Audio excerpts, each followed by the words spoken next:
100% పన్నులు విధిస్తా కెనడాకు Trump strong warning. America అధ్యక్షుడు Donald Trump మరోసారి సంచలన ప్రకటన చేశారు. చైనాతో కెనడా కుదుర్చుకున్న కొత్త వాణిజ్య ఒప్పందంపై ట్రంప్ తీవ్ర స్థాయిలో మండిపడ్డారు. అమెరికా అధ్యక్షుడు డొనాల్డ్ ట్రంప్ మరో సంచలన ప్రకటన చేశారు. చైనాతో కెనడా కుదుర్చుకున్న కొత్త వాణిజ్య ఒప్పందంపై ట్రంప్ తీవ్ర స్థాయిలో మండిపడ్డారు.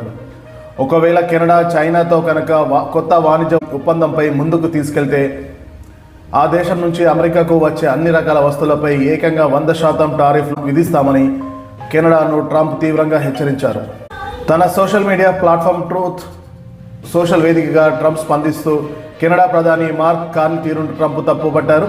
చైనా తన వస్తువులను అమెరికాలో చేరవేసేందుకు కెనడాను ఒక ట్రాన్సిట్ పాయింట్గా వాడుకోవాలని చూస్తే అది సాధ్యం కాదని ఆయన స్పష్టం చేశారు.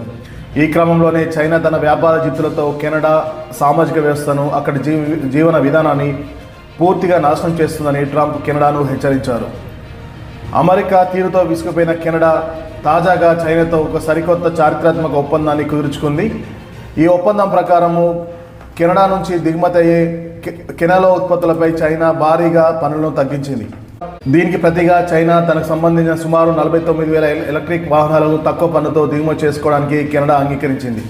గతంలో హువా యజమాని కుమార్తె అరెస్టు వ్యవహారంలో ఇరు దేశాల మధ్య సంబంధాలు దెబ్బతిన్నప్పటికీ ఇప్పుడు మళ్ళీ ఆర్థిక బంధాన్ని బలపరుచుకోవాలని కెనడా ప్రధాని కార్నీ భావిస్తున్నారు.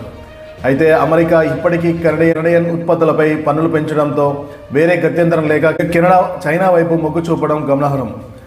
అయితే మొన్న జరిగిన వరల్డ్ ఎకనామిక్ ఫోరం సదస్సులో అయితే ఈ వ్యవహారం అమెరికా కెనడాల మధ్య పెద్ద మాటల యుద్ధానికి దారితీసింది.